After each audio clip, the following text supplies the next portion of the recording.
Assalamualaikum warahmatullahi wabarakatuh. Nama saya Revi Afifah dari Prodi Pendidikan Matematika UHAMKA. Dalam video kali ini, saya akan menjelaskan tentang psikologi pendidikan dalam pembelajaran daring. Yang pertama ada problematika pembelajaran daring. Yang kedua ada dampak psikologis pembelajaran daring. Lalu apa ada dampak positif dan negatif dalam pembelajaran daring? Dan yang terakhir, bagaimana solusi dari problematika pembelajaran daring tersebut. Itu semua akan saya bahas di dalam video ini. Langsung aja yuk kita bahas.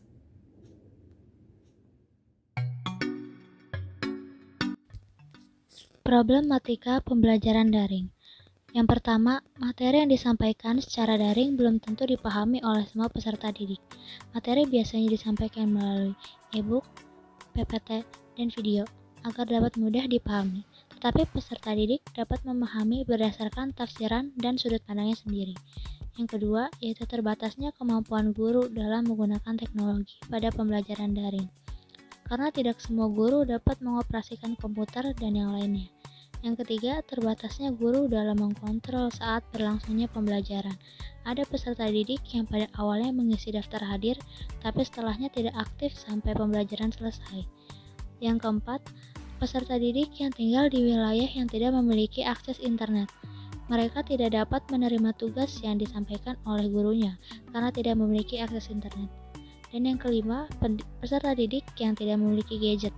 Jika peserta didik yang bergantian gadget dengan orang tuanya, itu sungguh merepotkan, bukan? Dampak psikologis pembelajaran daring.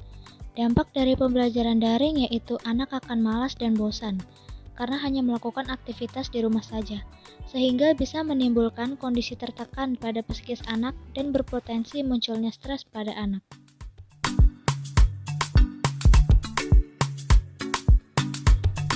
Tata cara belajar daring yang efektif.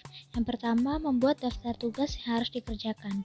Yang kedua, mengerjakan tugas dengan fokus agar cepat selesai. Yang ketiga, istirahat dengan cukup setelah mengerjakan tugas. Dan yang keempat, kembali belajar selama 25-30 menit. Syarat agar pembelajaran daring yang efektif. Yang pertama, time management. Kita harus pintar dalam mengelola waktu dengan benar. Yang kedua, perangkat. Sangat memerlukan perangkat dalam membantu belajar daring. Yang paling dasar yaitu smartphone. Yang ketiga, mempunyai ruang sendiri. Mempunyai tempat belajar yang aman dan asik, karena dengan begitu kita tidak akan malas belajar. Dan yang keempat, adanya grup belajar. Dengan adanya grup belajar, kita bisa bertukar pikiran kita masing-masing. Dampak positif dari belajar daring. Yang pertama, anak memiliki banyak waktu di rumah dengan keluarga. Yang kedua, metode belajar menjadi variatif. Yang ketiga, anak bisa mengeksplorasi teknologi.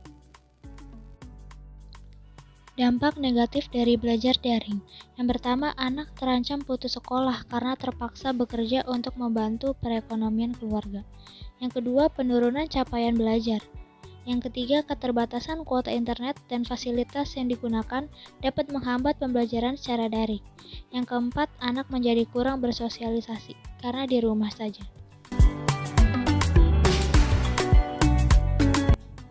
Solusi dalam problematika pembelajaran daring.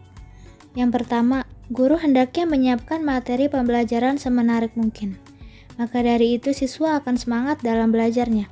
Yang kedua, jika ada peserta didik yang kurang peduli atau malas dengan pembelajaran daring, dapat diatasi dengan menghubungi peserta didik dan orang tuanya secara personal. Yang ketiga, bagi peserta didik yang tidak mempunyai gadget, bisa mengerjakan tugas secara manual, yaitu di buku tulis. Itu tadi pembahasan saya tentang psikologi pendidikan dalam pembelajaran daring. Semoga di dalam video kali ini dapat menambah ilmu pengetahuan kalian semua dan dapat bermanfaat untuk kalian semua. Jangan lupa untuk like, komen, dan subscribe channel aku ya. Wassalamualaikum warahmatullahi wabarakatuh.